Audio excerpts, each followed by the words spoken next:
un signe de respect. Le respect envers Dieu et envers sa parole. Nous lisons dans Marc au chapitre 4, verset 33 et verset 34.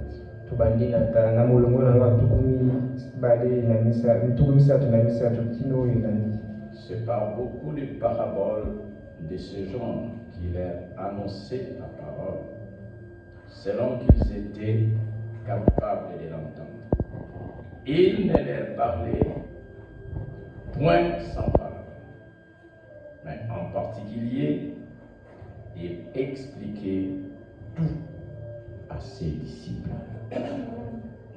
Yesu azalaki kosalela masese ya ndenge na ndenge mpona koteya bango liloba na Nzambe kolanda bososoli na bango.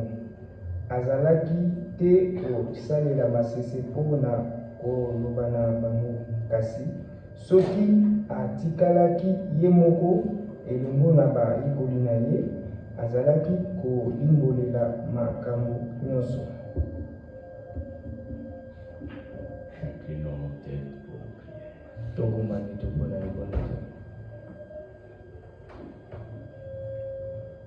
Bien-aimé, notre Père Céleste,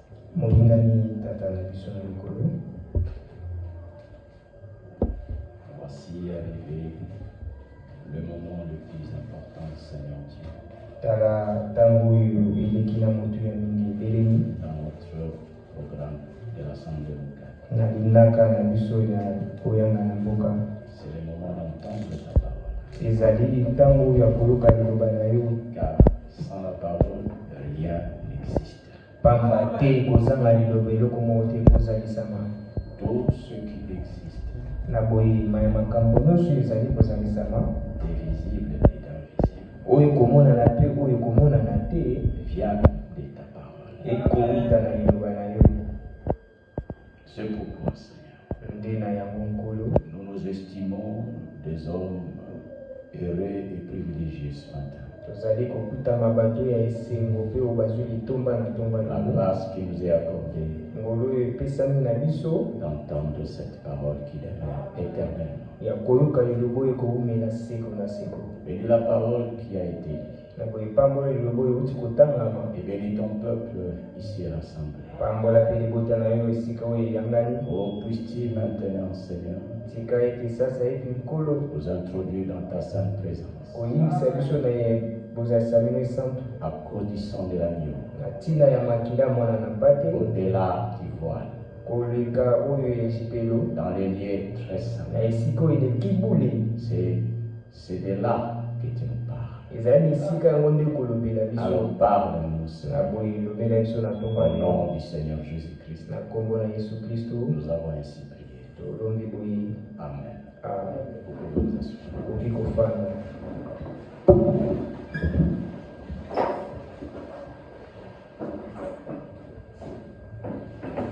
Cette parole de l'Écriture que nous venons de lire, nous l'avons entendue hier dans la retransmission. Et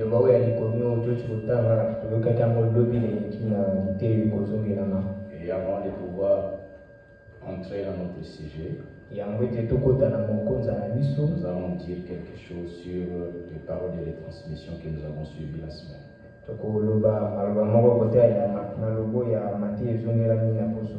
Vous avez suivi la lecture avec attention. Et c'est une parole pour les disciples que nous sommes. C'est une parole glorieuse. Parce qu'elle montre la place que le Seigneur nous accorde à nous qui sommes devenus ses disciples. Le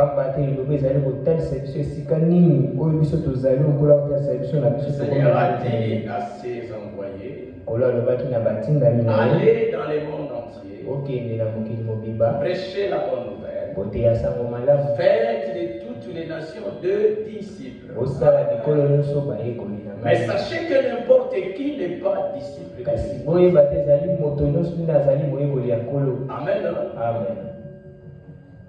Jésus n'accepte pas n'importe qui comme son disciple. Ils ont un peu ce que l'Écriture dit dans Luc.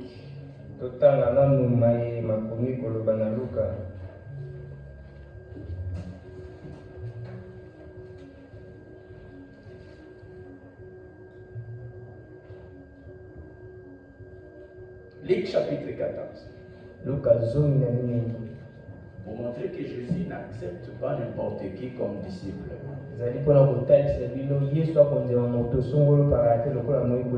Les gens croient que Jésus a besoin du nombre. Non, Jésus n'a pas besoin du nombre. Jésus a besoin de la qualité.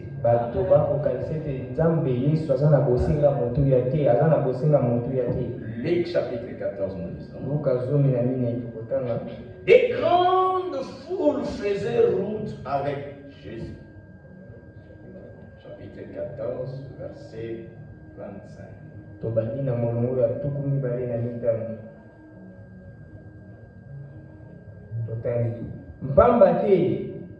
Nazalaki ebele ya bato bazalaki kokende elongo na Yesu. Il se retourna.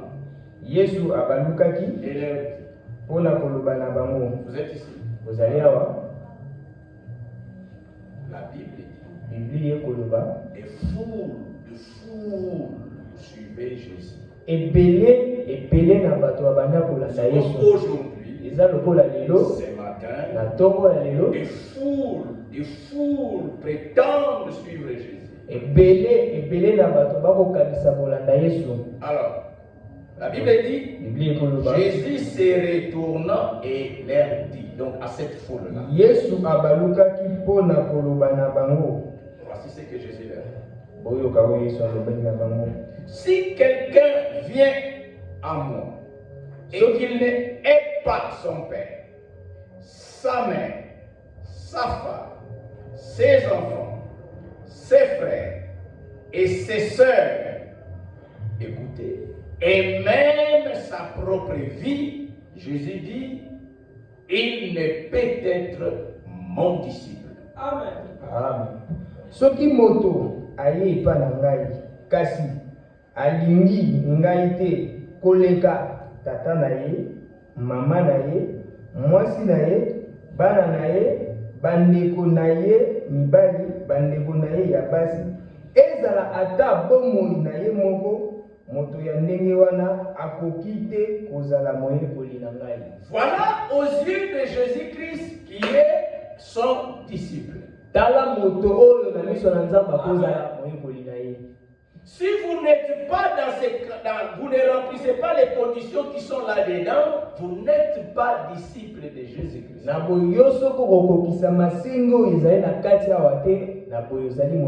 il s'agit de ceux qui l'aiment, lui, Jésus, plus que tout. Notre sœur Becky vient de chanter. Combien j'aime Jésus.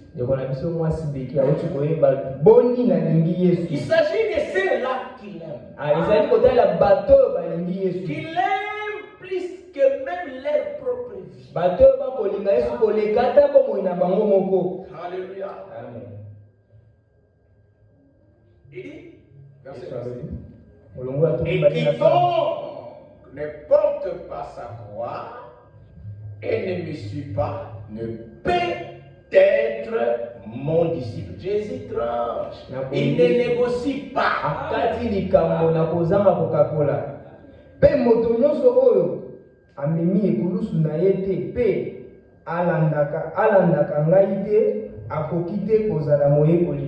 le véritable croyant doit porter sa croix tous les jours. Amen. Vous portez votre croix. Vous Vous croupissez sous le poids de votre croix chaque jour.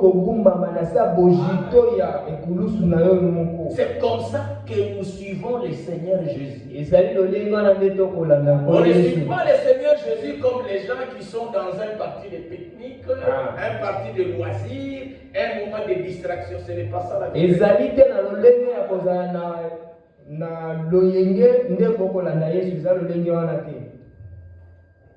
Alors maintenant, pour ceux qui sont disciples, alléluia. Amen. Marc chapitre 4 où nous étions, la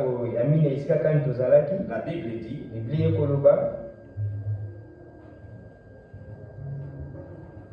verset 34, il ne leur parlait point sans parole. Là, il ne s'agit pas des disciples, il s'agit des autres. Ceux qui n'étaient pas disciples, Jésus leur parlait en parole. Alléluia. Amen. Maintenant, écoutez le bonheur des disciples.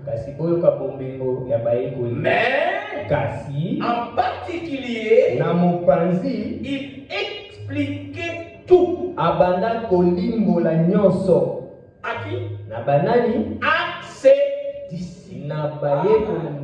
Alléluia. Il expliquait tout. Il ne cachait rien. Il parlait ouvertement à ses disciples. Bien-aimés frères et sœurs, et c'est ce que le Seigneur est en train de faire avec nous maintenant. Si vous suivez les retransmissions, bien-aimés frères et sœurs, l'épouse passe des moments glorieux maintenant dans la présence de son époux Jésus-Christ.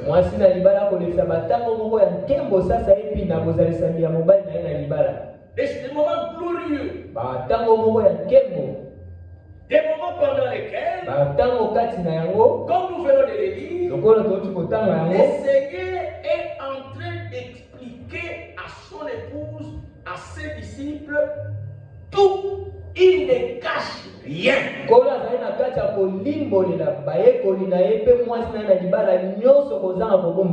en train de tout révéler.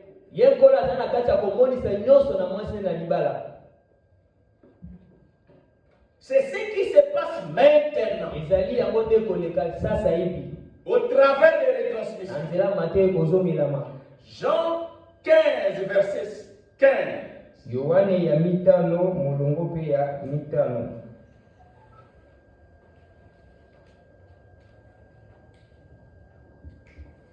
Je ne vous appelle plus serviteur.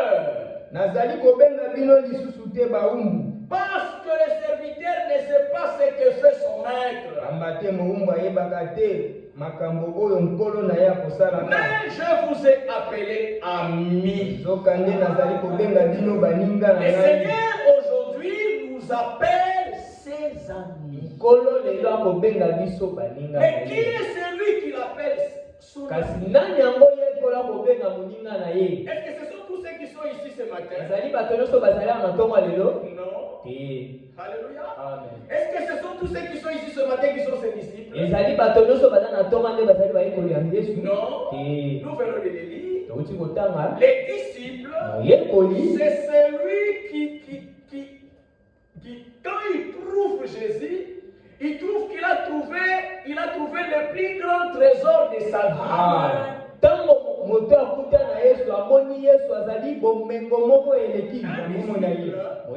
C'est celui quand il rencontre Jésus. Il était dans le monde. Il y a des choses là-bas. Mais quand il rencontre Jésus, il a trouvé les trésors les plus précieux. Et alors pour gagner ces trésors, il vend tout. Il accepte de tout perdre afin de garder Jésus. Et donc il donne à Jésus la première place.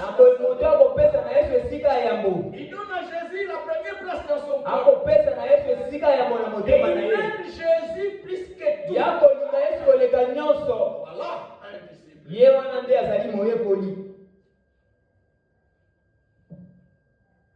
Et c'est à ses disciples qu'il explique. Et c'est à cette catégorie-là, à ces disciples, que le verset 15 ici s'applique. Je ne vous appelle plus serviteurs, parce que les serviteurs ne savent pas ce que fait son maître. Mais je vous ai appelé amis. Il a raison. Jésus lui-même explique. Et chacun peut s'examiner pour voir s'il est dans les critères. S'il est dans les critères pour être considéré comme étant ami de Jésus. Il dit, je ne vous ai, mais je vous ai appelé amis. Parce que je vous ai fait connaître, écoutez bien, je vous ai fait connaître pas une partie de ce que j'ai appris de mon Père, non. Mais je vous ai fait connaître tout. Tout ce que j'ai appris de mon Père. Voilà mes bien-aimés frères et sœurs. La position de disciple. La position de disciples qui sont amis de Jésus-Christ. Donc, il ne nous cache rien. Il nous révèle toute sa parole. De la Genèse à l'Apocalypse. Aujourd'hui, le Seigneur nous révèle tout.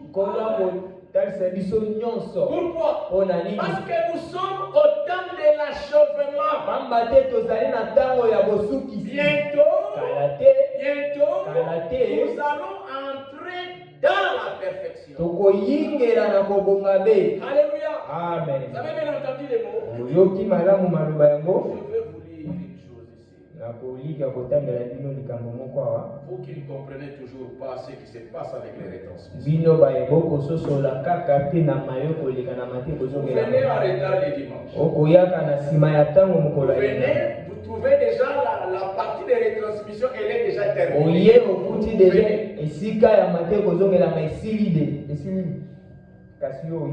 En semaine, vous ne suivez pas.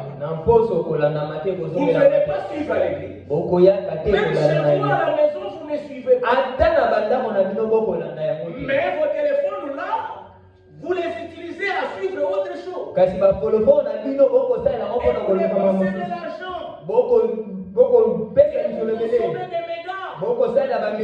Bien mes frères et sœurs. Le Seigneur Jésus a dit, je ne vous juge pas. Moi aussi je ne vous juge pas. Mais je dois vous dire la vérité. La parole que vous entendez, c'est elle qui va vous juger. La parole que vous entendez, faites attention à elle. C'est elle qui vous jugera. Alléluia. Amen. Écoutez ce que l'Esprit dit au sujet de ces réunions.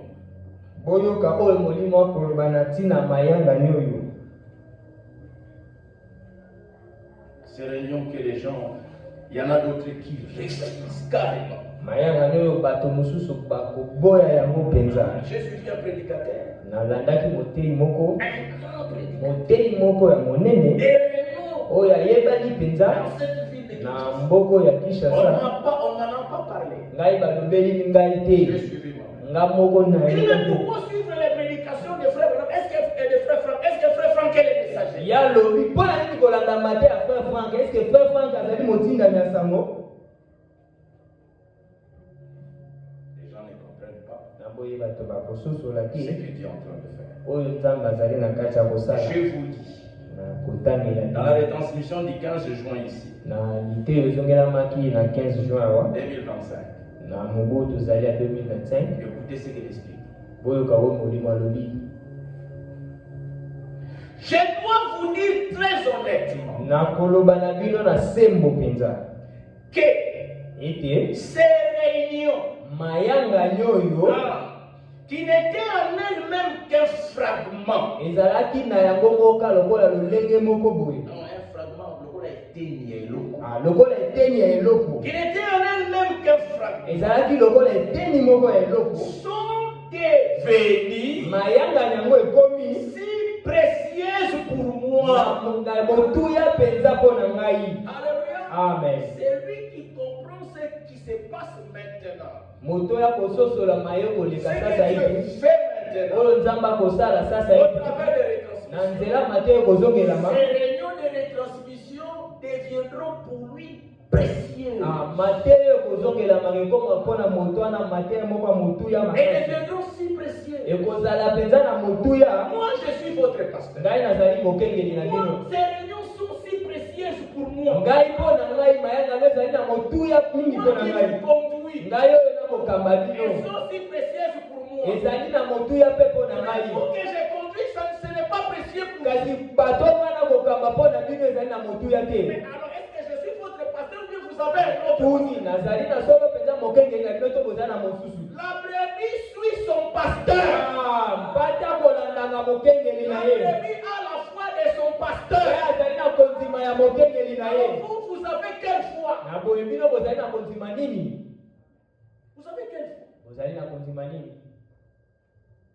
Moi, votre pasteur, je ne peux pas me permettre de manquer même une seule réunion. Parce que j'ai compris de quoi il s'agit. ngai mokengeli na bino nakomi mpesa ata ndingisa ata kozangisa Si je lisanga ya ta manque moko. une réunion, je n'ai pas la paix. Je dois auditionner. soki nazangisi lianga moko naza na kimia te nakoyebluka lolenge ya kozongela yango.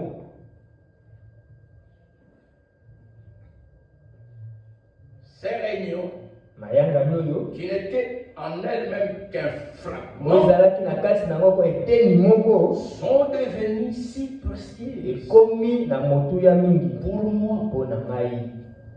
que je dois simplement dire. oyo nasengeli koloba bobele te. Est-ce que vous êtes ici? ozali awa. Que je dois simplement dire oyo nasengeli koloba bobele te. qu'elles nous ont rapprochés de la perfection. mayanga nyoyo ebelemisi biso na kobonga be. Il continue.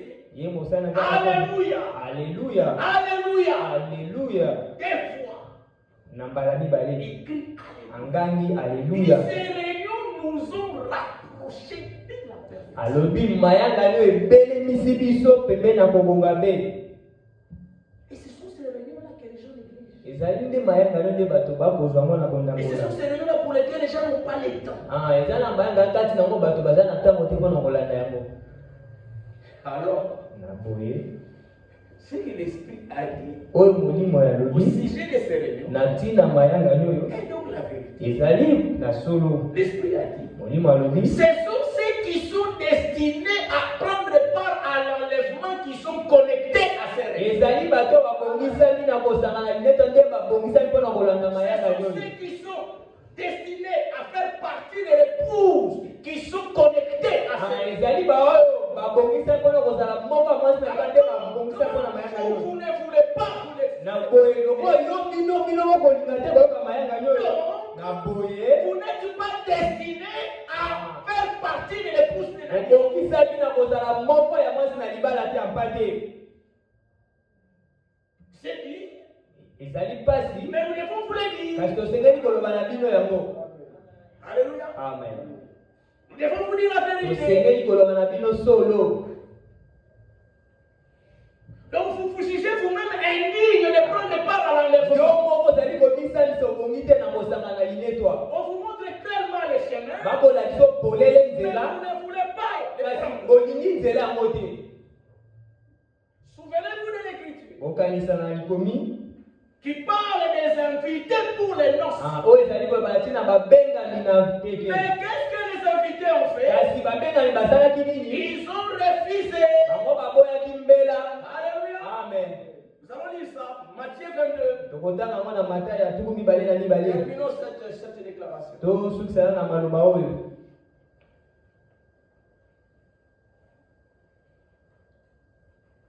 Il dit, il continue. Tout fragment, tout ce qui est en partie. Si vous avez bien suivi, il dit, ces réunions étaient en elles-mêmes qu'un fragment. Maintenant, il continue. Tout fragment, tout ce qui est en partie, qui vient de Dieu, nous rapproche de la perfection. Alléluia. Amen. Et cela s'est également produit ces derniers jours. Et j'espère seulement que personne n'a été absent ou exclu. Que tous ont participé intérieurement et que chacun a pu apporter quelque chose ou même beaucoup. Donc, il a amené avec lui quelque chose. En participant à ça, bien-aimés frères, lisons Matthieu 22. Les invités pour les noces, mais qui répondent.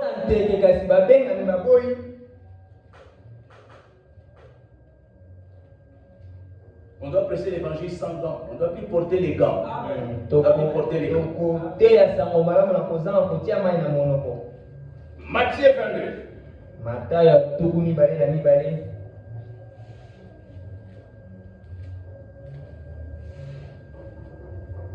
On gagne le temps. Verset 3. Il envoya ses serviteurs appeler ceux qui étaient invités aux noces.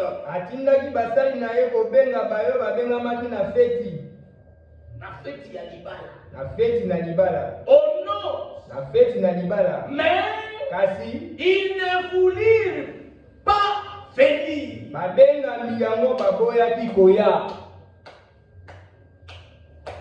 Ils refusent l'invitation. C'est ce qui est en train de se passer maintenant. Est-ce que vous êtes ici, église? Cette parabole de Jésus s'accomplit maintenant sur la terre. Avant que Jésus ne vienne, parce que quand Jésus vient, il vient pour les noces. Est-ce que ce n'est pas ça? Matthieu chapitre 24, verset 10 dit, lisons-le. Matthieu 25, verset 10. Pendant qu'elles allaient en acheter, l'époux arriva. L'époux que nous attendons, celles qui étaient prêtes entrèrent avec lui. Ils entrèrent où? Dans la salle des noces. Ce sont ces noces ici dans laquelle Jésus fait entrer les vierges. C'est pour ces noces que l'invitation est lancée ici dans Matthieu 22. Les choses étonnantes, cette invitation est rejetée et refusée. Les gens multiplient les excuses. Alléluia. Amen. Oh, je n'ai pas le temps. Oh, il n'y a pas de transport. Oh, il y a l'embouteillage. Mais l'invitation pour aller aux noces de la Lyon, vous manquez l'argent de transport. Mais il faut faire le pied. Je vais faire le pied. Alléluia. Amen. Ou alors vous ne comprenez pas de quoi il s'agit. Et Likolo mangabo musuko soso te likambango. vous savez quoi? Boyebi nini? Comme les invités. Lokola babengami. D'abord, Dieu adresse l'invitation à ceux qui sont appelés invités. Yambo nzamba kotambela na nabo babengama. Donc les gens qui ont eu le privilège de bato bazwaki litoma kobengama na les feti. autres n'ont même pas eu le privilège bamisu bazwata litoma ngo te. vous avez eu le privilège d'être bino bozwi mbela litoma ya kozwa na mbela. vous refusez. Boyi. Vous présentez les excuses. bokotalisa baelonga na bino. Est-ce que Dieu finira par faire? nani yango nzambe akosuka na kosala. Parce que comme nous l'avons entendu, je pense lokola touti koyoka yango na bandi lelo oyo. nous l'avons entendu aujourd'hui. toyoki yango De lelo toutes les façons. na lolenge Dans nyonso. la salle des noces, na kuna na il ndenge n'y aura pas de chaise vide. ekozala na kiti ata moko te ezangi moto. Alléluia. Amen. Qui l'a entendu? nani yango ayoki likambo yango. C'est sorti ce matin. euti Il kolobama na n'y ntongo aura ale. pas de chaise vide. ekozala na kiti moko te kozanga moto. Toutes les chaises seront remplies. bakiti nyonso ekotonda na bato. Ne vous en faites pas. komitungisa na bino te. Toutes les chaises seront bakiti nyonso ekotonda na bato. refusez tout simplement. yo boya bobele. Il n'y a pas de problème. likambo ezali te. Qu'est-ce que Dieu fera? nini yango nzambe akosala. Nous allons les lire. tokotanga yango. Alléluia. Amen. Alléluia. Amen. Nous allons encore lire quelque chose dans la retransmission des samedis. tokotanga likambo mosusu na liki ezongelamaki samedi ya poso koleka. Annonce molimo mosantu akoloba qu'il y a une époque d'évangélisation qui vient devant nous. ezali na ntango moko akopalanganisa sango ekozala liboso na biso. Une époque d'évangélisation. ntango moko akopalanganisa Juste sango avant le retour du Seigneur.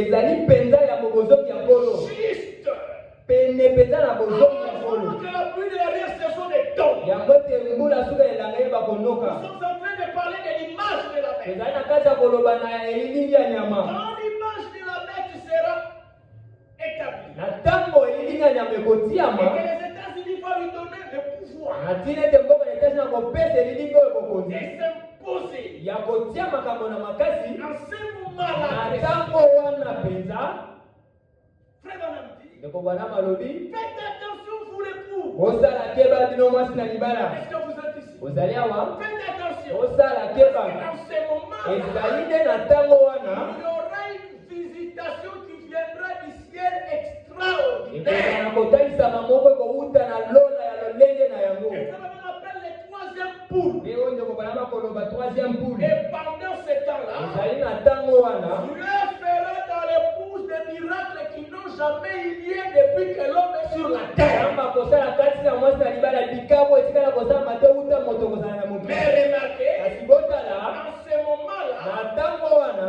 la visitation kotalisama oyo sera telle que ekozala na mololenge ete Dieu agira nzambe akoyeba kosala pour les coups, mpona mwasi na libala elle aura sa part. ete ekozala na eteni na yango. Pour l'église, mpona ekelesia elle aura sa part. ekozala mpe na eteni na Et yango. pour ceux qui sont perdus, mpe na bao basila kokunga chacun aura sa part. moto na moto kozala na oyo etali ye. Elle aura chacun sa part. nzambe akopesa na moto etali ye. En fonction de sa position. kotalelaka lolenge oyo ya ye.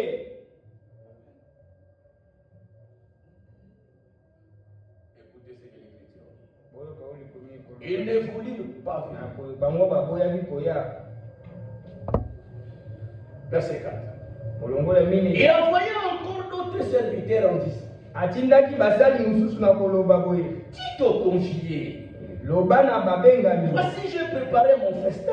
botala nasili kobongisa feti na ngai Mes bœufs bangombe na et ngai mes bêtes mpe grasses banyama na ngai minene sont tués. ebomami Tout est prêt. nyonso esili kobelema. Venez aux noces. boya na feti ya mpate. Alléluia. Amen. L'organisateur de la fête commence à supplier les invités. Alléluia. Amen. Jésus l'a annoncé. Et Yesu alobaki yango. Et nous sommes en train de le vivre. Mpe tozali na kati ya komona likambo yango. Alléluia. Amen. Venez aux noces. boya na feti. Mais, kasi écoutez la réaction. boyoka mai bato Sans balobaki s'inquiéter de l'invitation. na kozanga komitungisa na mbela oyo Ils s'en allèrent. bango bakendaki. Ah.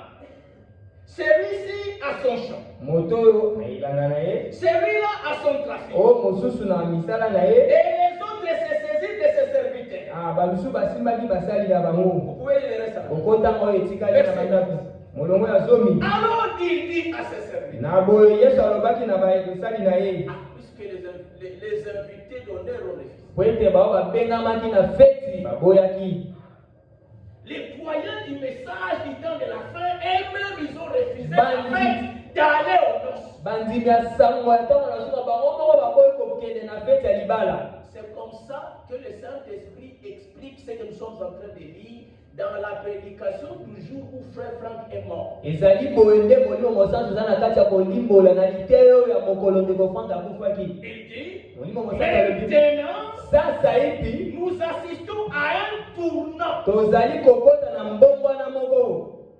Les jours même où Frère Franck est décédé, Mokolo ngoyo ndeko Franck il dit, akufaki. nous assistons à un Tozali na kati ya mbongwana moko. Et quel est ce tournant? Mbongwana ngo ezali nini? Il dit, Ye alobi. ceux qui, normalement, ont cru, ont reçu le message. Mais maintenant, on constate qu'ils sont en train de tourner les dos à ce que Dieu fait. Baoyo bandimaki penza na solo sangoyo bayambaki yango bango moko bakomi kobongwana na Ce liseya que Dieu fait na maintenant. mayo nzambe akosala sasa Ils hivi ne le reconnaissent pas. bango bakososola yango te Ils méprisent cela. bango bakotiola Ils yango rejettent cela. bango bakobwakisa yango L'invitation qu'il est adressée, mbela oyo etaliseli bango on prépare aux retransmissions. ya koyeba kosanga na mateyo kozongelama. Alléluia. Amen. Pour être préparé pour les Po fêtes. ete koyeba kobongama mpo na feti ya libala bango bakoloba Ce que nous avons reçu est déjà suffisant. oyo tosili kozwa ekoki na biso Nous avons déjà les brochures des frères. tozali na babroshi ya ndeko Branham. Nous avons d'ailleurs déjà les circulaires des frères. tozali kutu na basirkule ya ndeko Franck yango Vous moko pouvez encore nous apprendre. nini yango oyo olingi koyebisa biso lisusu Donc, ils connaissent les choses de Dieu puisque Dieu yango bango moko bayibaka na nzambe koleka nzambe ye moko lui a trouvé nécessaire de nous envoyer les retransmissions. nzambe amoni ezali na moto kotinda biso mateyo kozongelama Mais c'est à qui il a envoyé. kasi bato kati ya mateyo kozongelama na tiki bango bango balobi toa nango motula te Ils ont reçu de Dieu. oyo bango bazwi na nzambe C'est déjà suffisant. ekoki mpo na bango C'est comme ça que les gens sont en train de réagir. ezali bongo nde bato bakoye koyanola na likambo Et yango ceci est malheureux. likambo yango ezali ya mpasi C'est douloureux, frère. ezali mpenza ya mpasi. Ils estiment qu'ils ont déjà tout reçu. Bango bakanisi kozala na nyonso. Et ceci confirme la parole de l'Écriture. Pe likambo yango kokokisa likomi ya C'est liloba. ça l'esprit dans l'âge de Laodicée. Yango nde ezali molimo ezali na ekeke ya C'est ça Laodika. la maladie de l'église de Laodicée. Yango nde ezali bokono ya ekelezi ya Laodika. L'église de Laodicée, Ngomba Laodika voici sa maladie. otala bokono ya Je ye. suis riche. Nazali mozwi. Je n'ai besoin de rien. Nazali na bosenga eloko moko te. Les dénominationnels disent, Ebongiseli bakoloba. nous n'avons pas besoin d'un prophète. Tozali na bosenga mosakoli te. Nous avons nos archevêques. Biso tozali na barchevêque Nous na avons biso. nos archibishops. Tozali na barchibishop na Nous biso. avons nos évangélistes. Tozali na baevangeliste na C'est biso. pas cette affaire de venir nous dire William Branham est prophète de Sikoyo Dieu. likambo yango ezali ya koloba na biso te William wana bazali mosala na Il va nzambe. nous apporter quoi? Ye akomemela biso nini? Qu'est-ce que lui va nous apporter que nous on manque? Ye nini yango William wana amemela biso tozali? Pourquoi? Mpo na nini? Ils sont riches. Bango bazali bato ya bozwi. Ils n'ont besoin de rien. Baza na bosenga eloko Et moko te. aujourd'hui dans les milieux du message, Mpe lelo kati na sango ils sont aussi riches. bango mpe bazali ebele na bozwi. Ils n'ont besoin de rien. Baza na bosenga eloko moko te. C'est pourquoi ils rejettent les Yango réponses. nde bakobotisa mateyo kozongelamaka. Baninga mibali mpe basi. Mais nous devons vous dire, Kasi tosengeli koloba na bino. vous qui manquez les réponses, Bino bokozanga na mateyo vous êtes kozongelamaka. en train de manquer la dernière action de Dieu sur la terre. ezali na kati ya kosanga mosala ya suka nzambe awa na mokili. Parce que Po ete la dernière action que nous attendons, mosala ya suka to kozela c'est qu'ils vont y prendre part. baoyo bakosangana na yango Celle qui ne durera qu'une courte durée. oyo kowumela mpenza ntango kaka moke Les gens seront déçus. bato bakoyeba koteisama na libaku. Le message parle Sango ezali koloba de la dernière action de l'esprit. ya mosala ya suka ya molimo. Et Frère Branham a dit clairement, Mpe ndeko Branham alobaki yango polele. cette dernière action action de mosala ya suka ya molimo durera un temps court. ekoumela ntango moke, Ça ne prendra que quelques temps. ekozwa mpenza ntango moke kaka. Même dans une prédication, il a même parlé d'environ 30 jours. Ye alobaki ata na lite ekoumela ata mikolo tuku misato. Est-ce que vous êtes ici? Ozali awa Et tout le monde attend ça. mpe bato nyonso bakozela likambo yango. Vous connaissez ça et tout le monde attend. Bato bayebi yango mpe bakozela likambo Mais yango. cette dernière action, Kasi mosala oyo ya suko wana elle aura lieu ekoyeba kosalema lorsque l'écuménisme va commencer à mettre l'épouse sous pression. wana na ntango ekumenisme ekoyeba kotia mwasi na libala na kotindimaka na makasi. Cette courte action mosala ya suka qui sera constituée de quoi? oyo kozeba kosama na nini? Ça sera le Saint-Esprit qui descendra. ekozala molimo mosantu akokita. Et après, nsima na yango nos corps seront transformés. na boye banzoto na biso kobongwana Et nous serons enlevés. mpe tokoyeba konetolama. Le tout est lié. nyonso esangani Et ça aura lieu dans un temps très court. mpe ekosalema na ntango moko ya moke. Tout le monde attend ça. moto nyonso akozela likambo yango.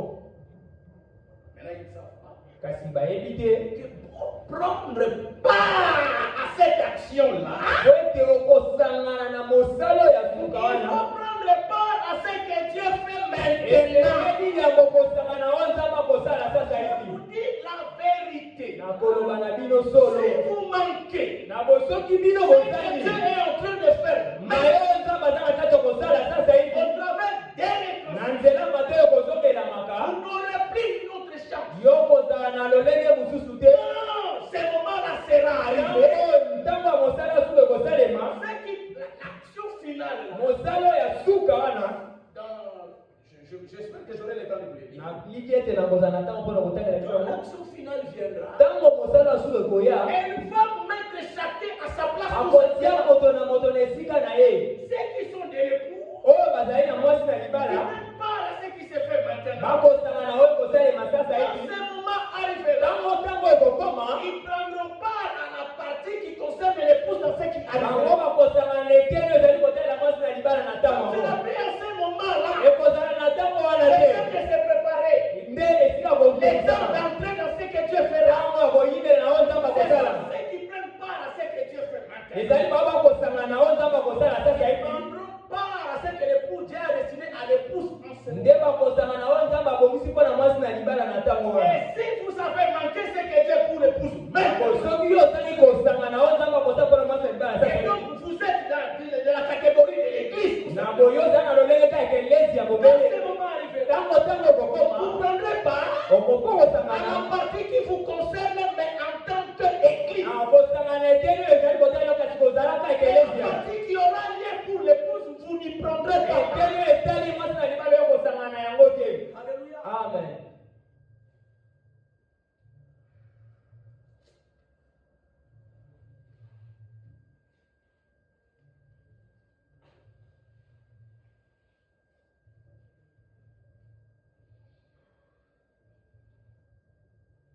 Nous étions dans Matthieu 25. tozalaki kati ya matayo Et là, mpe esika yango nous avons vu tomonaki que quand l'époux vient, ntango mobali na libala le koya vierge sage basika entre avec lui dans la salle des noces. bakokota elongo na ye na C'est dans koekuta. cette salle des noces, ezali na feti yango, c'est de ces noces-là ezali na feti ya libala qu'il est question dans nde Matthieu ezali 22, kolobama na mata ya tuku mibale na mibale auquel les gens refusent de venir. oyo kati nango bato bakoboya mbela.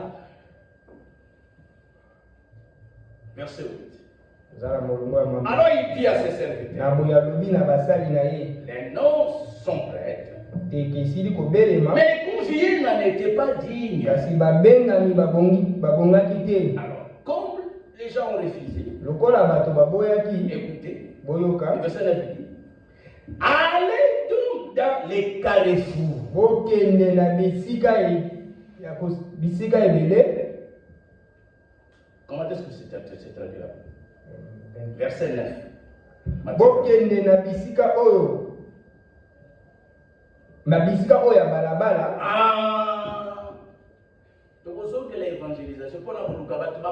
Nous allons revenir à l'évangélisation pour que les gens viennent, parce que c'est là qui sont invités, on refusé. Allez donc dans les carrefours et appelez au nom, écoutez bien, tous ceux que vous trouverez.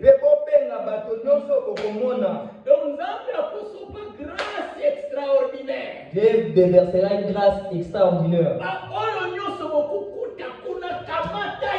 Tout ce monde que vous trouverez là-bas, prenez-le. Alléluia. Amen. Prenez-les. Bonsoir, Bango.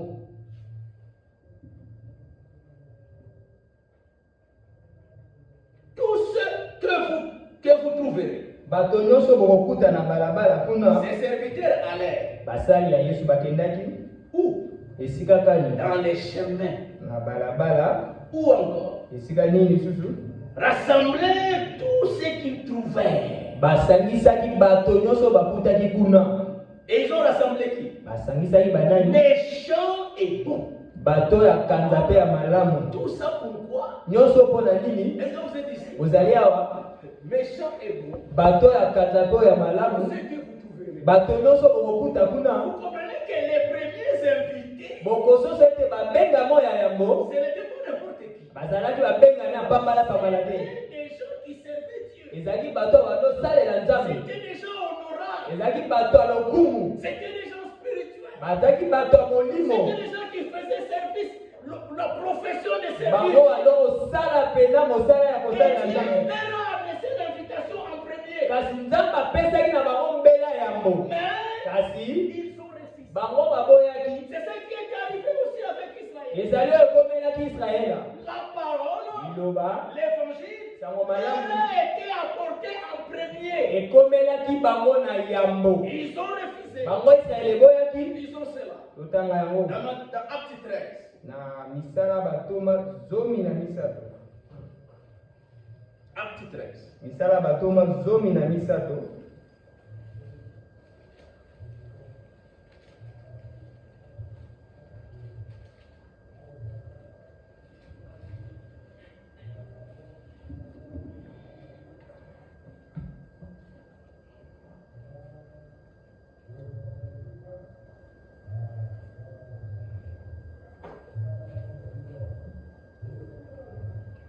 Acte chapitre 13. Misala batoma zomi na misato.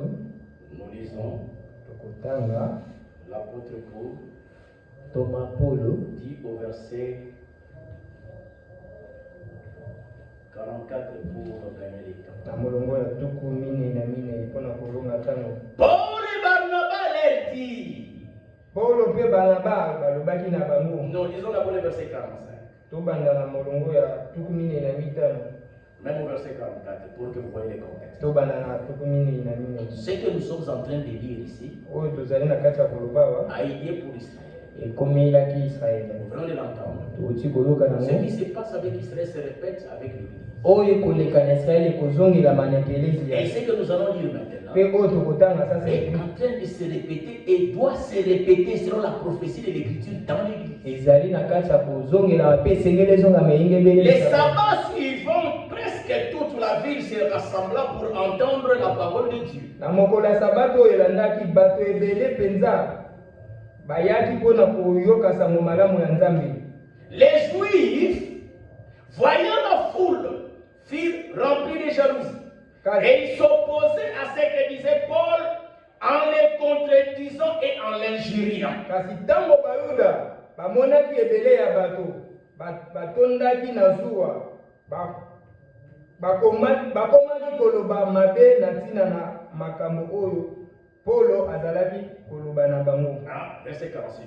Molongo ya tuku mine. Paul et Barnabas leur dirent avec assurance. Bongo Polo mpe Barnaba balobaki na bango. C'est à vous premièrement que la parole de Dieu devait être annoncée. Tosengeli liboso kote ya bino liloba na Nzambe. Mais puisque vous la repoussez Kasi lokola boboya yango et que vous vous jugez vous-même indigne de la vie éternelle, ozalaki na bino moko kokomikomisa bobongi na bomo ya seko. voici nous nous tournons vers les païens. Kasi tala tobaluki na bato ya bikolo. Alléluia. Amen. Ici dans Matthieu 22, Awa na mata ya tuku mibale na mibale.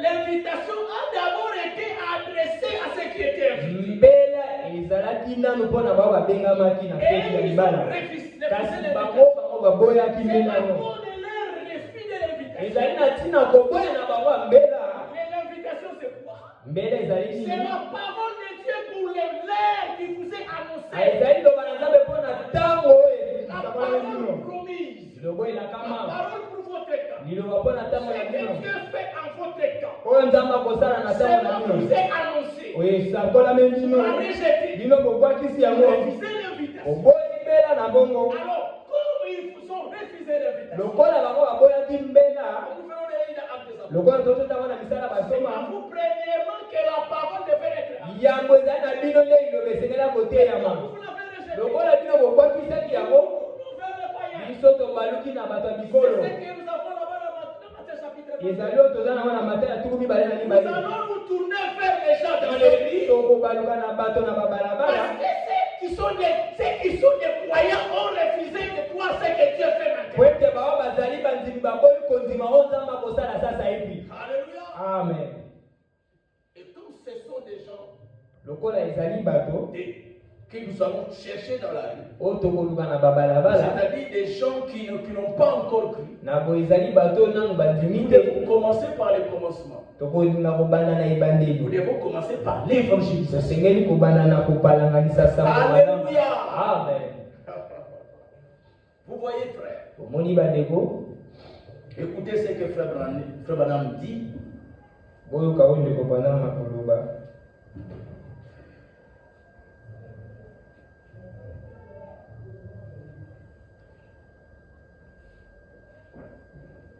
Nous lisons tokotanga dans la prédication, na lite ya ndeko banama dans la retransmission na lite oyo kozongelama du 14 juin 2025. na 14 juin 2025.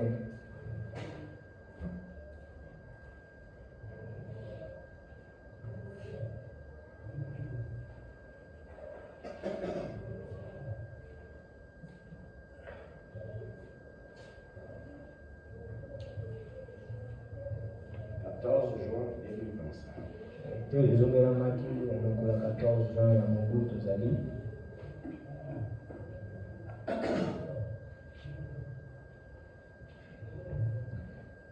Dans cette prédication, na kati ya lite ya yango frère Franck est en train de citer frère Branham. ndeko Frank azali na kati ya kotanga ndeko Branham. Il est en train de citer ce que frère Branham a annoncé. ndeko Frank akotanga oyo ndeko Branham asakolaki. Écoutez ce que frère Branham dit. boyoka oyo ndeko Branham akoloba. Frère Branham dit ceci. ndeko Branham alobi boye Suivez attentivement. bolanda na bokebi Il dit, alobi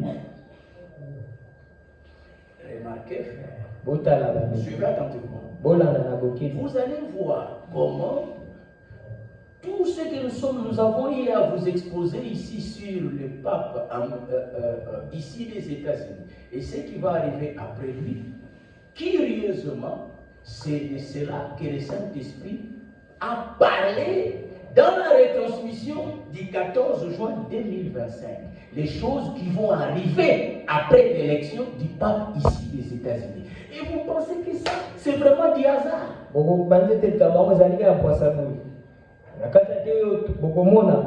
Est-ce que vous êtes ici? Des prédications données dans les années 80. Maintenant, on vient de lire les papes ici des États-Unis. Le Saint-Esprit nous conduit ici à vous parler de ce qui va arriver après l'élection de ces papes. Et nous allons commencer à vous parler de quoi? Nous allons commencer à vous parler l'image de la bête viendra, n'est-ce pas? L'image de la bête viendra. Et nous vous avons expliqué ce que c'est. Ça sera l'union de toutes les églises qui sont sur la terre. Et cette union, l'Amérique va lui donner le pouvoir pour qu'elle s'impose à tous les habitants de la terre. Voilà les choses qui vont arriver sur la terre. Et après cela, la pression sera mise sur l'église. likamba makasi koyeba kotia malikolo télé. Nous sommes en train de vous en parler ici. Tozalaki na kati ya koloba na bino likamba ngo. Mais voilà. Kasi botala. Les retransmissions qui sont les prédications des années 80. Ba retransmission ezali ba matière ya mibu 80. Quand on nous retransmet la prédication le 14 juin ici 2025. Quand zongeli biso l'été à 14 juin 2025. Je vais voir ça a été donné en quelle année. Na komona l'été ya ngo ça a été donné à Krefeld le 31 décembre 1986. Le 31 décembre 1986. Mais remarquez, frère, que cette prédication donnée le 31 décembre 1986 le 31 décembre 1986 correspond exactement à ce qui se passe maintenant par rapport à la parole prophétique. C'est Dieu qui parle. Écoutez, frère, avez-vous tous entendu? Non,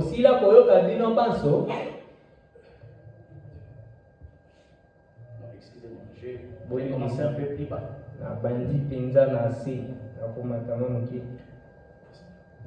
Ici, il cite Frère Branham. Frère Branham dit ceci. Maintenant, je vais vous dire quelque chose que je ne vous ai pas encore dit. C'est ce que nous attendons depuis si longtemps. Jusqu'aujourd'hui, dans les milliers de messages, nous continuons à attendre ce dont Frère Branham parle. Depuis tant d'années, environ 5 ans au plus, c'est quoi? Les troisième poule a maintenant été confirmé. Et je suis sûr que vous savez tous de quoi il s'agit.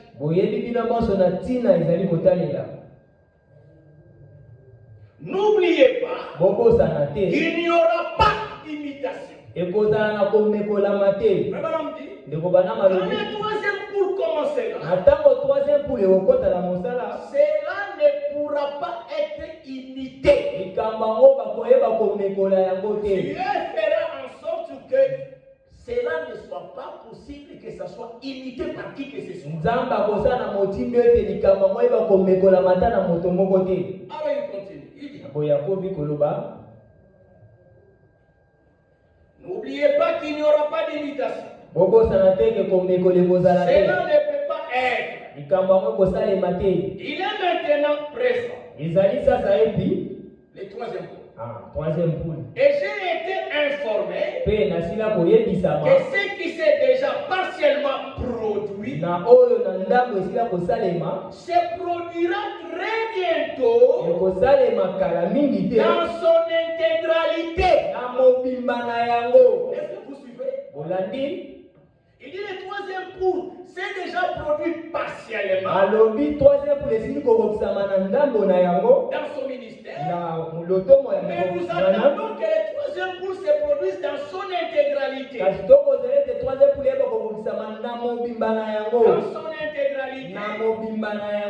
Afin que son existence puisse vous être prouvé. Mais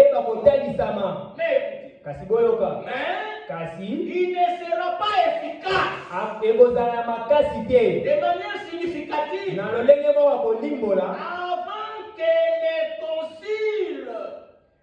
avant que les conciles ne commencent à resserrer. C'est-à-dire les conseils équilibrés. Qui est l'image de la paix. Donc le troisième poule que Frère Branham attend. Et il est parti. Le troisième poule n'est jamais venu. Mais il dit, le troisième poule se manifestera dans son intégralité. Dans les jours qui viennent. Mais il ne finalité Et comme on dit ça matin dans mon bibana yango, avant que le Conseil mondial des églises ne commence à mettre la pression. Le Conseil mondial des églises qui est l'image de la terre. yango ete isanga bakelezi na mokili po ezali elinga nyama yeba kotia yango pena na makasi. Il continue. Ndeko bana makobi. Maintenant, c'est Frère Franck qui explique. Sikoyo ezali ndeko Franka kolimbola oyo totanga. Avez-vous tous entendu? Bino banso boyoki likambo yango. Peut-être une brève explication. Mbala musu na kolimbola bino na mukuse. Frère Franck veut maintenant expliquer ce que Frère Branham vient de dire. Ndeko Franka ça c'est bali kolimbola oyo ndeko bana C'est balobi. le troisième coup là que tous les croyants du message attendent. Ezali troisième pour le bandimi ya sango nyonso bakozela. Et il y en a d'autres. Ezali na bamisusu Ils na ont bata déjà sango. fabriqué leur troisième coup là. Oyo basila kotula troisième pour na bango. Et ils disent que le troisième coup là déjà commencé. Bango balobi ete troisième pour esila kobanda.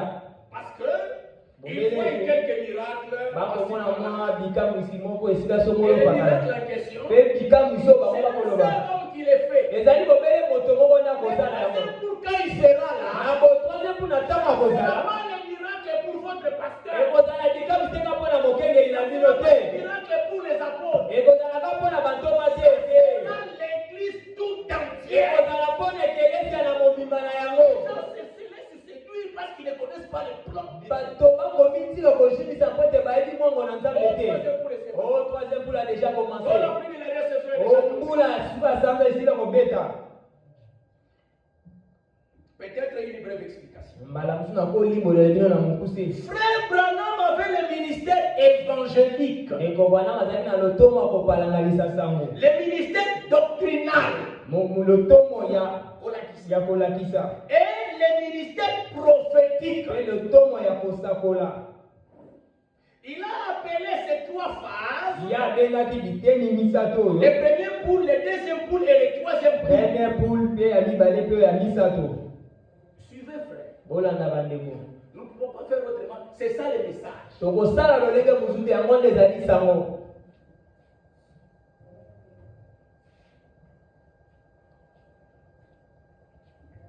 Donc le ministère des frères Branham d'évangéliste, Lotomo ndeko bwana na le kopalangalisa ministère des frères sango. Branham d'enseignement Lotomo ya ndeko et le bwana na ministère des frères kolakisa. Branham prophétique, Pe lotomo ya ndeko bwana ya lisakoli. ça fait de toi poules. Yango nde esali 3 poules. Maintenant, écoutez. Kasi boyoka. Il a associé les troisième poule. Ye ndeko bwana masangisi 3e poule.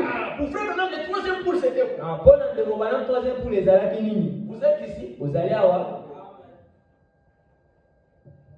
Il a associé les troisième poule Ye ndeko bwana masangisaki 3e poule. particulièrement à l'ouverture de cette sceau, Mikolanisama mingi pena na kofongola ya bilembo sambo. mais aussi Pe na oyo elandi à la parole parlée. na liloba oyo elobami. Dans le troisième poule, Na boye 3e dans poule le ministère des frères Branham, na lotomo ya ndeko bwana fait signifier des choses. elingi kotalisa makambo mibale. La première chose, Likambo yango l'ouverture des sceaux, l'ouverture de la parole, c'était le troisième poule aussi. kofongolisa ya liloba ezalaki 3e poule yango pe. Quand toute la parole a été ouverte, Na ntango liloba na mobimba nango efongwamaki avec l'ouverture des sceaux, na kofongwama ya bilembo Dieu qui a dit à frère Branham, ezali nzambe nde alobaki na ndeko bwana. c'est le troisième poule. Alobi na ndeko bwana mbe yango ezali 3e poule. Alléluia. Amen. Donc lorsque l'épouse, Na boye na ntango mwasi na libala et c'est l'étape dans laquelle nous nous trouvons, ezali eteni kati nango tozali nous sommes dans kokutama. une étape Tozali na eteni moko où Dieu oyo kati na yango nzambe ouvre toute la parole à l'épouse. ya kofongola liloba na mobimba nango na mwasi nde na libala. Alléluia. Amen. C'est un niveau de ministère qui est au sommet. Ezali mosanda moko na lotomo ezali mpenza likolo. Alors il dit, Na boye alobi la signification du troisième coup, ndimbola ya 3e poule c'est d'abord l'ouverture des sceaux. ezali yango kofongwama ya Et bilembo. c'est la parole parlée. Pe ezali liloba elobami. C'est la parole prononcée. Ezali liloba Frère esakolami. Branham a prononcé la parole Ndeko bwana mabanda alobaki liloba sous l'inspiration du Saint-Esprit. na se ya bokambami ya molimo mosantu. Et E il pouvait dire akoka koloba qu'il y ait un écureuil à tel endroit, ezala na ekingai na esika songolo sur tel arbre, Nantete Songolo. À telle étape. Pena Songolo. Et quelques temps après, Natango Elandi. l'écureuil est apparu. C'est quoi ça? Le troisième poule. Le ministère de la parole créatrice. C'est là que l'épouse est en train d'aller. Ce ministère-là, l'église va l'exercer. Frère Branham attendait. Frère Branham dit, ce ministère-là ne commencera pas dans l'église avant que l'image de la bête, le conseil mondial de l'église, ne vienne et commence à nous persécuter.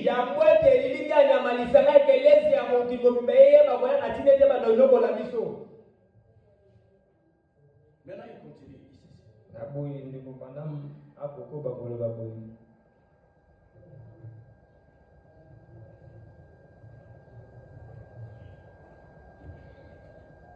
Il dit,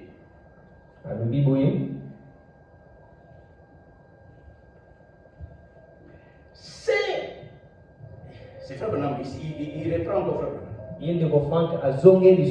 Ce qui s'est partiellement accompli s'accomplira alors dans sa totalité. Ce que Dieu a fait à plusieurs reprises pour indiquer, pour montrer ce qui se passerait à grande échelle au moment où la pression s'abattrait sur l'église épouse. Avez-vous compris cela? Donc le troisième poule dans l'église va se manifester quand le conseil écuménique va commencer à nous persécuter.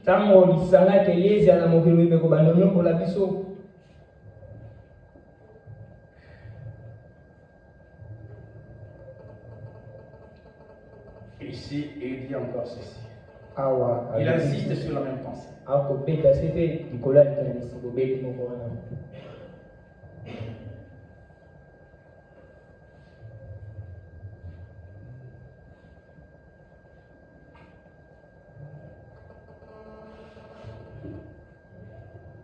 Vous voyez où tout cela mène? Bien sûr, les choses sont déjà plus avancées que ce que nous pouvons percevoir extérieurement. Il dit, tout est en marche. Pas la surface. Par la surface. Je continue à le lire à la page 7. Il dit, ici d'abord, les gens comme nous seront exclus de tout cela. N'est-ce pas ce que nous étions en train de voir ici? Les choses qui vont arriver après l'élection du pape ici des États-Unis. Les gens comme nous seront exclus de tout cela. C'est tout à fait vrai. On ne pourra plus le faire. Ce sera strict. Quand ce moment viendra, et quand la pression deviendra si forte, que vous serez expulsés. Faites attention alors à ce que je vais vous dire dans quelques minutes. C'est en ce moment-là que le troisième pour commencer à les choses vont arriver dans l'église après l'élection du pape. américain. Si ma bopona na papo ya Amerika.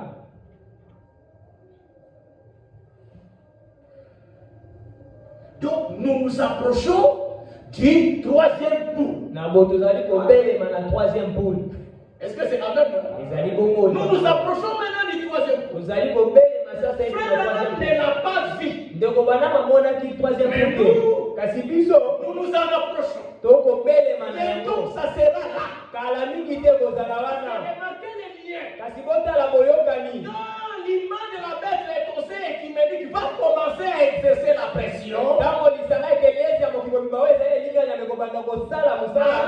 le troisième poule est à la porte. Alléluia. Amen.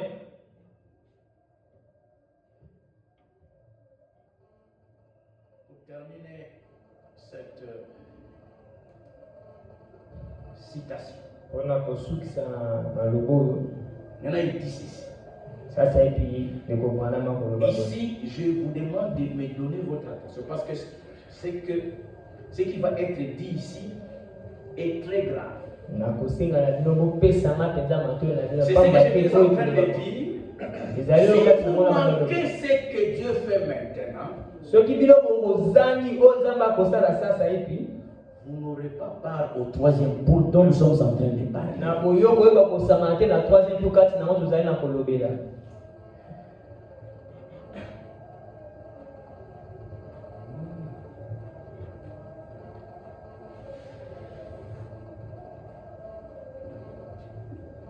Maintenant, il dit ceci. Vous avez bien suivi les liens que Frère Branham a établis entre l'écuménisme avec la venue du troisième poule. Tout le monde a suivi.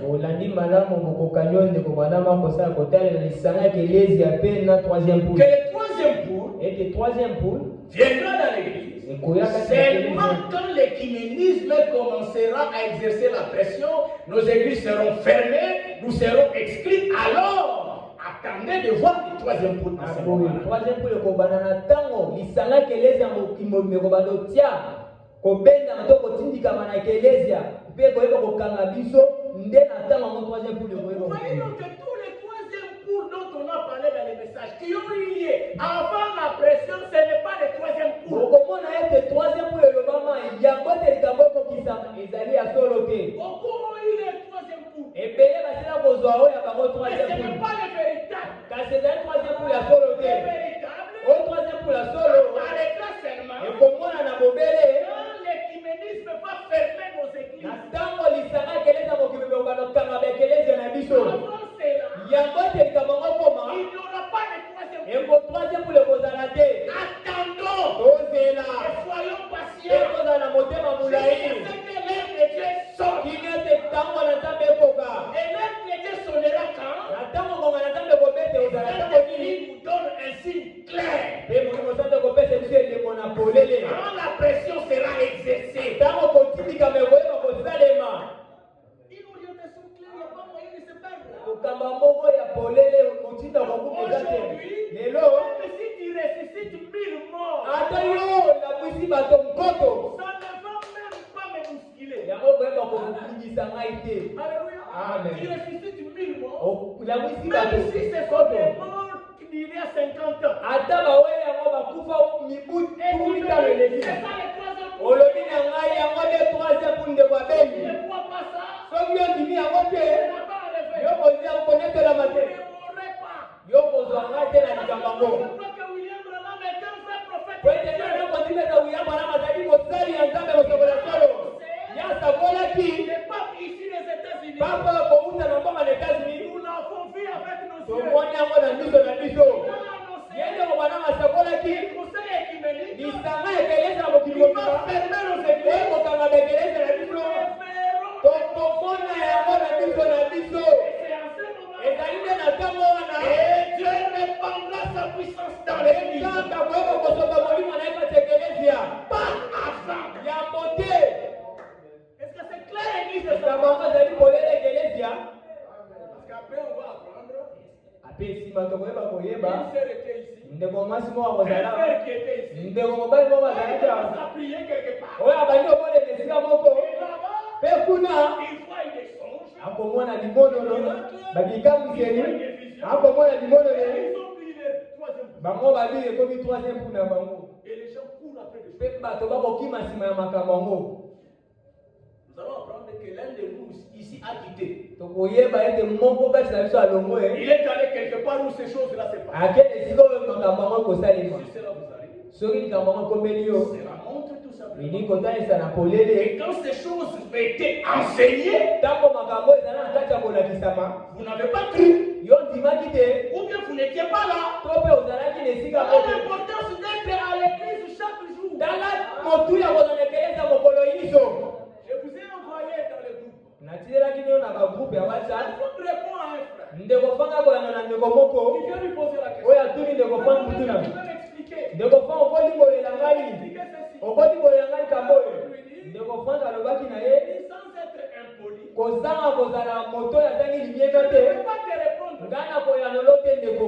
Venez à l'église. Yaka na ekelezia. Lorsque nous nous rassemblons, Na ntango biso toyangani. pendant que le Saint-Esprit parle sous l'onction, Na ntango biso tokoloba na se ya kokamba na le molimo. Saint-Esprit répond à toutes les questions. Molimo mosango koyana na mituna nyonso. Alléluia. Amen. Ce qui engage Dieu Oyo ezali kotalela Nzambe. doit être dit ici du haut de la chair. Esekele bamawa na etumbelo. Mais vous trouvez les frères, Kasi okokuta bandeko mibali les types particuliers qu'ils ont eu avec Frère Franck, na komananisa ngo bazalaki na wana ndeko Frank. ils impriment ça Bango balobi yango. pour venir casser ce que Frère Franck a dit du haut de la chair. Bango bempunango po ete koya kobebisa oyo ndeko Frank alobaki uta na Alors, etumbelo. les gens ne comprennent pas Na boye bato bakososola te. comment Dieu opère. lolenge nini Nzambe akosala. Franck était un homme Ndeko Frank azalaki moto comme n'importe qui. lokola moto nyonso.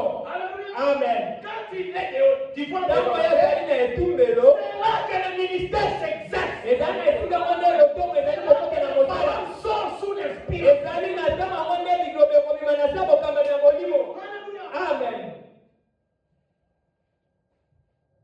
Les gens cherchent à rejeter les retransmissions. Bato bazali kolinga kobwakisa mateyo kozongela maka. Maintenant, chercher des déclarations dans les entretiens qu'ils ont eu privés avec Frère. nakokenda koluka bamaloba oyo bazwaki na ndeko Frank na nkuku. Et ils impriment ça, ils diffusent et ils veulent nous faire croire. Bango baimprime yango mpe balingi bakabola na bato balingi ete tondima likambo yango. Ils ont au diable. toloba na Zabulu. Il est venu trop tard. ya ye na nsima na ntango. Les niveaux où nous sommes arrivés, na mosando esakani tokomi. nous avons compris avec les retransmissions ce qui se passe. tososoli na nzela mateyo kozongela manini yango ekolika. Vous ne pouvez plus me l'arracher. yo koyeba kolongola ngai yango te. Parle de moi. ngai nakoloba na ntina na Il ngai. n'y a aucun homme sur la terre qui peut me détacher de cette affaire. ezali na moto moko te na mokili kolongola ngai na mateyo Et il n'y kozongela a ma. pas en affaire assez de démons pour me détacher. ezali mpe na lifelo te bademo na ebele po ete balongola ngai na likambo C'est oyo. ce que je vis et j'expérimente moi-même. po ete oyo nakobika mpe nakobikela nga moko. Je n'ai pas besoin d'explication. naza na bosenga ndimbola te. Je n'ai même pas besoin de l'enseigner. naza na bosenga kolakisama moko te. J'ai beaucoup aimé nalingi mingi.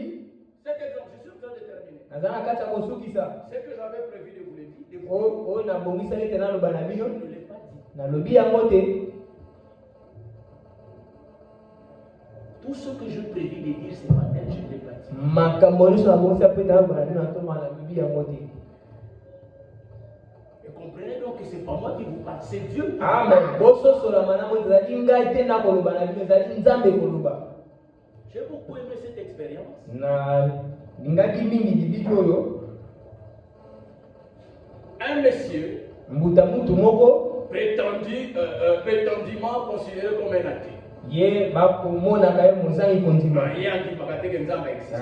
ye Nzambe mpo na ye azalaka te. Il a pris le micro azwaki mikro dans une grande assemblée. na liyangali moko ya Et il monene. a défié le prédicateur. mpe ye ayebi kodefie Il bateyi. dit vous parlez de Dieu, Dieu, Dieu. ye atie montenge alobi bino bokoloba na ntina na Ça Nzambe. n'existe pas. Nzambe azalaka te. C'est quoi cette affaire? likambo yango ezali nini? Vous séduisez les gens. bino bokozindisa Vous bato. racontez les histoires. bokolobaka makambo ezalaka te. Et le messie en question, c'était un gaillard. mutu mutu yango azalaki mbinga mpenza. Vous savez ce que Dieu a fait pour les confondre? boyebi likambo Nzambe asali mpona koyokisa esoni. Un messie est sorti de l'assemblée. mutu mutu moko awuti na liyanga yo esika kali Il azalaki. est sorti avec avec une orange. Abimaki na lilala. Il s'est approché. Abelemis pembeni ya moto yango. Il s'approchait. Wana ntango moto yango ntango obela na oyo ya Mais cette question lui aussi c'était un gaillard. moto yango mpe azali mbinga mpenza. Quand il s'approche. Ntango moto yango akobelema liboso ya oyo. La tête qui était au téléphone. Mozangi konzi moko andimaka nzambe azalaka te na mikro. Atikeli esika. Mbuta mutu wana mususu azwi mikro. Alobi mbuta mutu. Dit que Dieu n'existe pas. Yoko lobe te nzambe azalaka te. C'est ce que nous disons à ceux qui parlent contre les retransmissions. Ezali oyo biso tokoloba na bato bakoloba kotelemela mate kozomelama. Mpe na Satan. Ils sont venus trop tard. Bango baye nsima na ntango. Au niveau où nous sommes arrivés, il n'y a plus question de débat ici. Parce que nous savons de quoi il s'agit. Père, nous sommes toujours là, nous sommes Père, pour te montrer où est-ce qu'on a la vie micro boloba. Il dit que Dieu n'existe pas. Yo le tête nzamba zalaka te. Ok, je vais te poser une question. Madame na kotuna mutuna mako. Je mange cette orange. Na kolia lilala oyo. Est-ce que tu peux me répondre? Yoko ya lolangai. Quel est le goût de cette orange? Butamo ya lilalo ezali nini? Est-ce que cette orange est sucrée et ça goûte bon ou c'est mauvais? Lilalo ezali na lolenge nini na monoko ezali malamu ezali na bololo te ezali ndenge nini? Il répond. Ye mutamuka ya noni? Comment tu peux me poser une question? Ndenge ni okofuna nga mutuna C'est boyo. pas moi qui mange le Ezali ngande na kolia lilala ngo te. Yo ndo kolia lilala ngo. C'est toi qui connais les goûts de Na boyo ndo yebi gu ya lilala ngo. Alors le monsieur lui dit. Na boyo mutamuka alobi na ye. Oyanoli malamu. Arrête de parler de dire que Dieu n'existe pas. Na botia koloba na bato te nzamba azalaka te. Si toi tu n'as jamais goûté. Soki yo tikala koyoka nzamba ngo te. Bino tosa koyoka botamu ya nzambe oyo. Et nous connaissons sa saveur. Biso toyebi lolenge nini azalaka. Nous connaissons Eleninaye. Nous savons comment il est bon. Toi, Yo. quand tu n'as pas encore goûté. Yo loko otia koyoka elengi na ngo te. Tu ne connais pas Oyebi Elengi Nzambe. C'est comme ça tu ne connais pas comment Dieu est bon. Tu n'as pas encore mangé l'orange. Yo tika kolia na lilala te. L'orange ici. Lilala oyo. Ezali nzambe. Ezali loba. C'est ce que Dieu fait. Oyo nzambe akosala. Quelqu'un a déjà palpé la chose. Na ntango moto asila kosimba likambo. On ne va plus dans le okoyeba kokolongola ye yango te. Yoye na nsima ya ntango. Si toyoki elengi ya baretransmission. Nous avons déjà vu, nous avons goûté à la même de la retransmission. Même si ici nous ne connaissons que deux personnes, nous viendrons pour écouter les retransmissions.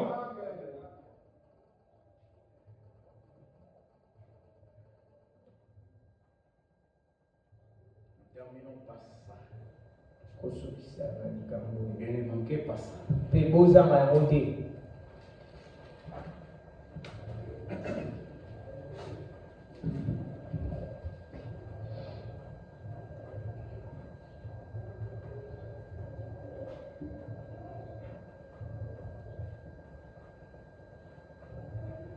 Maintenant, après avoir montré que la pression vient, n'est-ce pas? Nous avons déjà montré que la pression vient. Et c'est après cette pression que le conseil œcuménique va que Dieu va répandre de son esprit. Maintenant, écoutez. Mais, ne disons pas non plus. Voilà ce qu'il ne faut pas dire. Après avoir entendu tout ce que vous venez d'entendre. C'est quoi? Bon. Si ce n'est pas encore le moment, nous avons le temps. Et quand le moment sera venu, est-ce que vous êtes ici? Donc, Oyoki Magaboto Zoro Balelo, vous êtes tel que nous sommes en train de parler. Cette espèce de parler, la manière dont nous sommes en train de vous parler. sortez, vous dites, bon, si ce n'est pas encore là, les mots. Nous avons des temps. Et quand les moments sera venu, écoutez la réponse. Non! Non! 3 fois!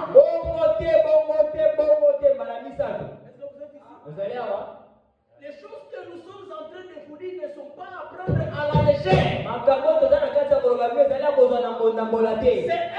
avertissement solennel sur les choses qui sont en train de venir. Et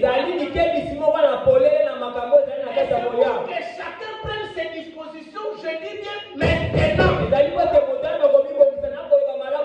C'est pour que chacun prenne sa décision maintenant. Que chacun prenne sa préparation au sérieux maintenant. N'attendez pas la pression. Le Saint-Esprit va le dire clairement.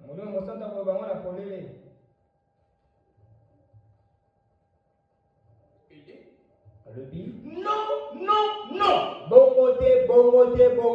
Écoutez. C'est le temps de la préparation. Alléluia. Amen. Peut-être béni si mon frère. Amen. Tu as bien suivi. Tu es vraiment dans la pensée. Alors, la réponse à ceux qui disent à qui le diable pourrait être amené à penser,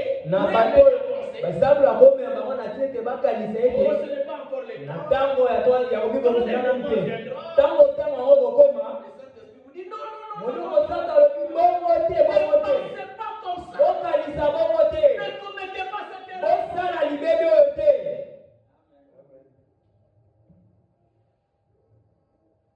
C'est le temps de la préparation. Ici, c'est dit, le frère il a dit parce qu'il est dans la pensée. Ici, il dit, c'est le temps de la préparation maintenant. L'assemblée des sans-fils, vous avez entendu. Le temps de la préparation, par rapport à ces choses qui vont venir, on va mettre dans l'avenir.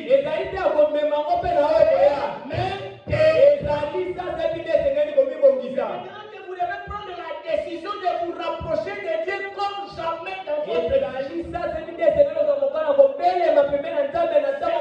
le temps de chercher la face de Dieu de manière sérieuse. Et si vous n'avez pas encore reçu l'Esprit, c'est le temps de les chercher. Dieu vous les donnera. C'est le temps de la préparation. C'est le temps où Dieu est prêt à faire grâce. Les avertissements qu'il nous donne maintenant, c'est pour nous aider à échapper. Et à nous donner ce qu'il faut pour échapper. Après, ça risque d'être trop tard. C'est le temps de la préparation maintenant. Déjà maintenant. Je suis en train de dire. Rien ne vient tout seul. C'est temps présent. Et maintenant la préparation. Écoutez bien. C'est temps présent. Et maintenant la préparation.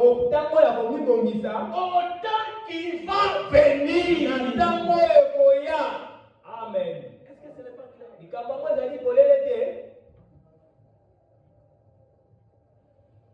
Le temps de la préparation maintenant.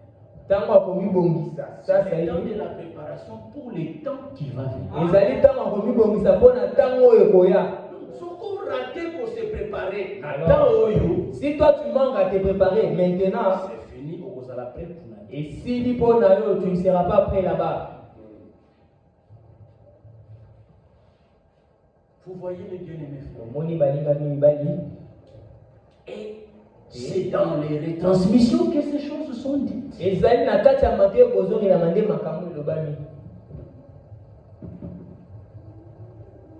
Une parole appropriée au temps convenable. La nourriture au temps convenable, la nourriture au temps convenable, c'est ça la nourriture.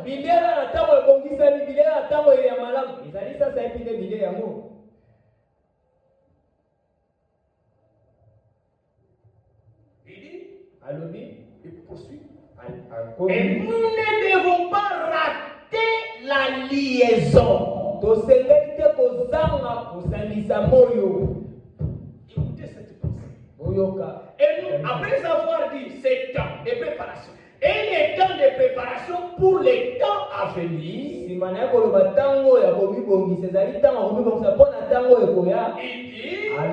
nous ne devons pas rater la liaison.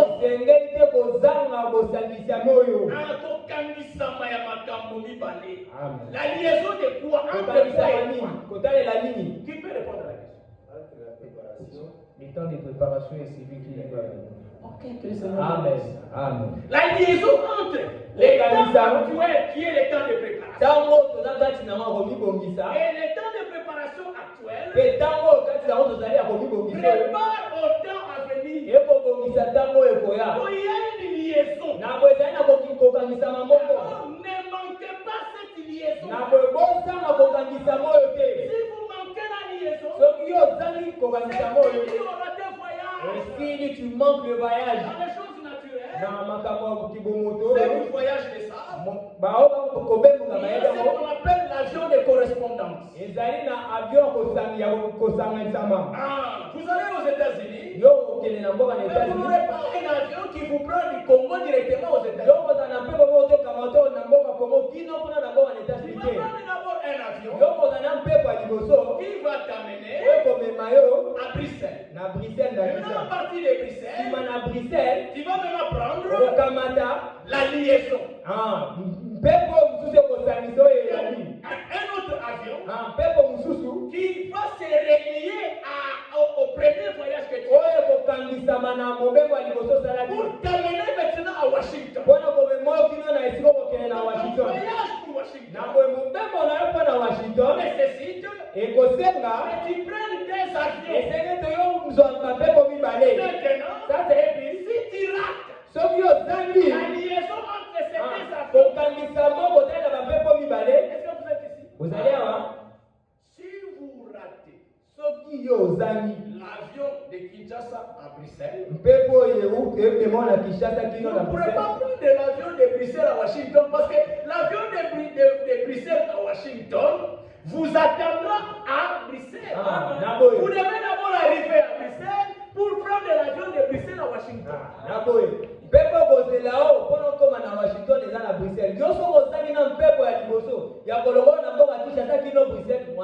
Donc l'avion de Kinshasa à Washington a une liaison avec l'avion de Bruxelles à Washington. Tu manques la liaison. Tu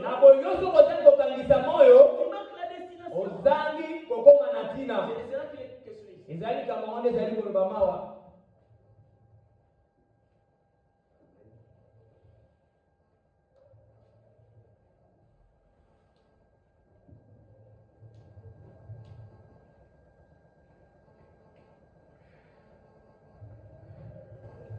Et nous ne devons pas rater la liaison. Nous devons aller de l'avant avec le Seigneur.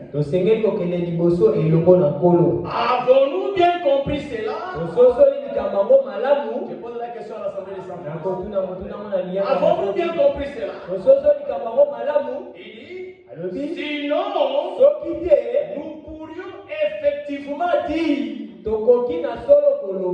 oui, bon, il n'y a pas de pression, et ceci et cela ne se produit pas encore.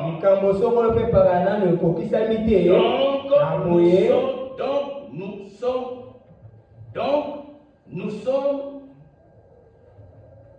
excusés. Nous sommes donc excusés. Il n'y a pas encore de pression. Personne n'est excusé. Approchons-nous du Seigneur. Consacrons-nous entièrement à lui. Voyons ce qu'il a dit pleinement. Et disons, Seigneur, purifie-moi. Sanctifie-moi. Et tire-moi plus près de toi. Révèle-toi à moi. Ces désirs doivent être en nous. Et ceci nous marchons avec le Seigneur Et avançons ensemble, côte à côte, dans la confiance et la foi dans le Dieu vivant. Que le Seigneur